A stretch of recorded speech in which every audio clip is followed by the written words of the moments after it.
I finally had surgery on my right knee on September 15th, 2016, 1 full year after I first met with Dr. McCaldon.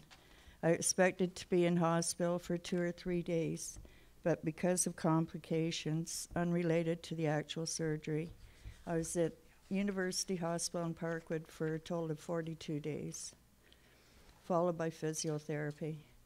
My next surgery for the right knee was scheduled for late October of this year, which would be another year-long wait.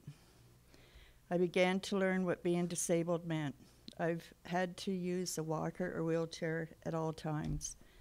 I've missed weddings, family functions, and funerals. My social life is non-existent, and I spend most of my time in bed. I can't get my own groceries or go shopping for clothes or household items. Normally if I'm not gardening, I would be cooking. I've not been in my backyard for 2 summers, and I can no longer prepare the huge meals my family always enjoyed, such as Christmas brunch or Easter dinner. I'm unable to visit with my children or friends because of their stares. I had a part-time direct selling job that I had to give up. I've lost a lot of hair because of meds and stress, and I'm constantly in tears, which I will be by the end of this. I'm looking for funding, and hopefully I'll be able to make changes in my home, such as moving the laundry to the main floor or cutting out a section of my tub so I can get in the shower without pain. On February 10th of this year, my husband of 54 years had surgery. Instead of coming home in 5 to 7 days as expected, he was treated for a number of serious complications over 6 weeks. I tried to go to the hospital every day, missing only when my pain was so severe that I couldn't. I would have preferred to stay all day, but because of my knees again, I had to be there only when I was able to, whoops, I lost my thing, but when I had family or friends to provide transportation. Times had to be arranged according to their work schedules, and most vehicles were either too high or low for me to get in.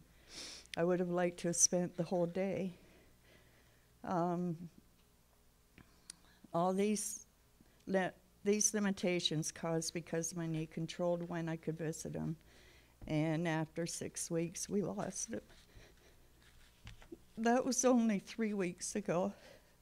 And although my heart's breaking, I'd rather be in bed. I'm here tonight because I feel this is such an important issue. My understanding is that the reason I and others have to go through these long waits is because underfunding of Ontario's healthcare system prevents the operating rooms from functioning the way they should.